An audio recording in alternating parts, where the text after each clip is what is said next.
Salut à tous, on se retrouve aujourd'hui pour parler du FC Barcelone en ce dimanche 29 septembre et on commence directement en souhaitant un très bon anniversaire au Spotify Camp Nou parce que ce mythique stade fête aujourd'hui son anniversaire.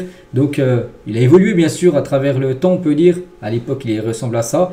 Donc là, depuis pas mal d'années, il ressemble à ça. Et bientôt, quand il sera fini à 100% en 2026, normalement à la fin des travaux, il ressemblera à ça, bien sûr, avec un toit, enfin. Parce que les supporters, il y en avait plein qui se plaignaient quand il pleuvait. T'étais tout mouillé. Maintenant, tout le monde sera au sec. Il y aura un écran géant qui fera 360 degrés au-dessus du toit pour voir les minutes, enfin le temps du match, les moments forts de la rencontre, tout ça. Donc, il va être sublime. Et surtout, là, il y avait une capacité de 95 000 places. Avec ce stade fini, n'oubliez pas que la barre des 100 000 places sera atteinte. Et concernant ce Spotify Camp Nou, souvent je vous parle de ce stade par rapport à un match l'objectif ce serait qu'un match se joue avant le 1er janvier 2025 et du coup certains membres du conseil d'administration reconnaissent que lors de réunions avec des socios que le nouveau Spotify Camp Nou ne pourra pas ouvrir avant Noël. L'objectif maintenant est pour février parce qu'en gros les travaux, oui il y a des travaux actuellement, ça avance mais ça va être compliqué en gros pour qu'il y ait un match qui soit dans le stade avant Noël, où c'était l'objectif.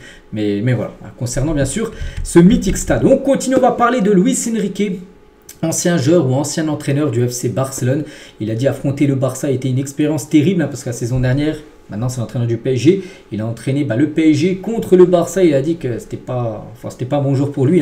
Je suis désolé mais tous les sentiments sont mitigés. Rentrer à la maison était une joie, mais affronter le club qui m'a tant donné en tant que joueur et en tant qu'entraîneur a été une expérience très difficile pour moi, mes enfants et ma femme. Il a dit j'espère que je ne jouerai pas à nouveau contre eux cette saison, contre le Barça.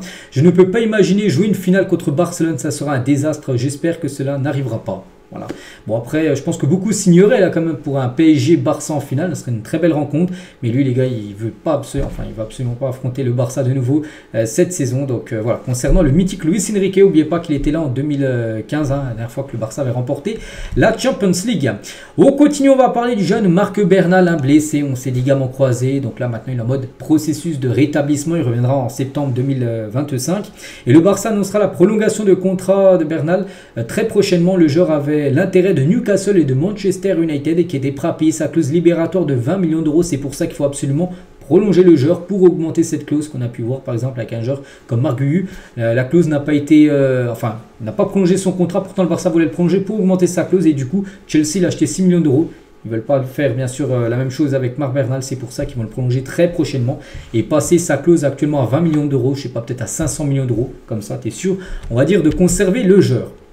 Concernant les matchs, donc hier soir il y a eu le match bien sûr contre Osasuna, n'oubliez pas que la semaine prochaine, Ligue des Champions, mercredi, le Barça reçoit l'équipe suisse des Young Boys de Berne. On parlera bien sûr de cette rencontre dès demain lundi, on parlera mardi et mercredi bien sûr de ce match. Il restera aussi à Alavés semaine prochaine, puis après ça sera de nouveau une trêve internationale, puis après retour de la trêve, n'oubliez pas qu'il y a Séville, puis même là si on ne voit pas, j'essaierai de vous proposer, dès demain, lundi, une nouvelle semaine, un nouveau programme avec les matchs un peu plus loin, parce que là par exemple il y a des matchs contre Girone qui ont été déjà joués il y a déjà plus d'une semaine, et surtout après il y a le Real Madrid, voilà, Barça Séville, puis après Real Barça, et c'est bien confirmé, je l'avais dit en milieu de semaine, que le Barça portera bien les maillots du logo Coldplay pour le prochain Classico, c'est bien confirmé, donc voilà, ça sera ce groupe de musique, on peut dire, sur le maillot du FC Barcelone.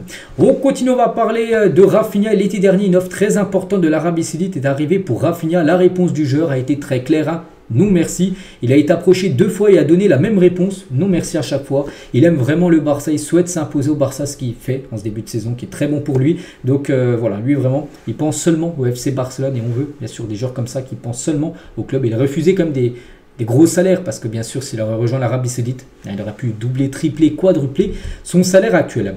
Javier Tebas, le président de la Liga, il a dit le Barça, Dieu merci, n'ont pas signé plus de joueurs, ils auraient gagné 10-0 parce que en ayant signé déjà seulement un joueur, Daniel Olmo, il y a eu des matchs, il y a eu des victoires 7-0 par exemple.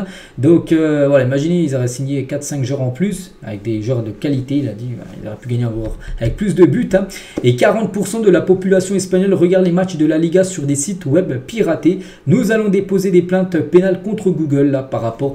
C'est le même problème que ce soit en Espagne, en France, en Allemagne, en Italie. C'est par rapport aux IPTV, aux sites de streaming où tu peux suivre des matchs sans payer par exemple. Donc voilà, lui aussi, le président de la Liga, ça passe pas que bien sûr il y a un supporter sur deux, enfin fan de football pratiquement en Espagne, regarde les matchs de football sur des sites piratés, comme ça, ça rapporte pas d'argent, on va dire, à la Ligue espagnole. On va parler de David Villa, ancien joueur, bien sûr, du club. Lamine Yamal va remporter à 100% le Golden Boy. Donc c'est un joueur spécial, n'oubliez pas que dans moins d'un mois, on est le 29 aujourd'hui, le 28 octobre prochain, ça sera la cérémonie du Ballon d'Or. Et il y aura le Ballon d'Or Junior qui sera décerné. Et Lamine Yamal est le grand favori, bien sûr, pour remporter ce prix. Et tiens, en parlant de Lamine, les gars, regardez ce que j'ai pu voir. Bon, ça date d'il y a quelques jours, ça. Mais là, le sosie de Lamine Yamal en pleine balade dans les rues de Barcelone. Oui, on a l'impression que là, c'est Lamine Yamal, mais c'est pas lui, c'est son sosie. Qui a mis des lunettes, c'est vrai qu'il a la même coupe, tout ça. Et c'est vrai qu'il y a beaucoup de monde voilà, qui croyait vraiment que c'était lui, qu'on voulait faire des photos. Mais voilà, le vrai Lamine Yamal, les gars, il se balade pas comme ça parce qu'il sait que sinon, ce serait engouement total, bien sûr. Et il pourrait même pas marcher, bien évidemment. Et en parlant du vrai Lamine Yamal, et Jordi Cruyff qui l'a dit, quand les vétérans ont vu Lamine Yamal à l'entraînement pour la première fois et qu'ils l'ont vu toucher le ballon pour la première fois, tout le monde l'a regardé avec des yeux écarquillés. Les différents ont-ils dit, ils ont vu, déjà tu vois, rien que dans les prises de balles d'un tout jeune joueur considéré comme un crack, si vraiment il a un talent ou non. Et lui, tout le monde a senti vraiment qu'il avait quelque chose de plus que tout le monde, en gros, Lamine Yamal, dès les premiers entraînements. Et Jordi Cruyff, il a dit, Xavi voulait déjà faire jouer Lamine Yamal bien avant ses débuts. Donc il a commencé, je ne sais plus, à 16 ans, je crois. Je ne sais plus, c'était 15 ans. Je ne sais plus vraiment son premier match officiel au Barça. Je crois qu'il avait qu'un... je ne sais plus exactement, je ne vais pas dire de bêtises. Mais voilà, ça aurait tenu vraiment à Xavi. Il aurait même fait jouer peut-être avant, mais peut-être à 15 ans, à 14 ans, bon ça a été chaud, mais ouais, il n'avait pas encore de contrat professionnel au club, c'est pour ça qu'il n'a pas pu le faire jouer très tôt, mais voilà, il a pu le faire jouer encore même plus tôt Xavi, s'il avait eu l'occasion. On va parler de Baldé. Regardez-vous les autres équipes. Baldé il a dit oui, d'habitude j'essaie de regarder autant de matchs que possible parce que j'adore le football et cela m'aide à m'améliorer. Voilà, donc parce qu'il y en a des footballeurs professionnels, il y en a plein les gars qui se déconnectent total. Ils jouent au foot, oui, mais chez eux les gars, il n'y a aucun match, tout ça. Non, pas Baldé, les gars, ils suivent énormément de foot. On essaie de ne pas trop lire la presse, on ne pense qu'au joueurs de l'effectif. Nous ne nous concentrons pas sur qui vient ou non. Nous devons bien travailler avec les joueurs, bien sûr, que nous avons.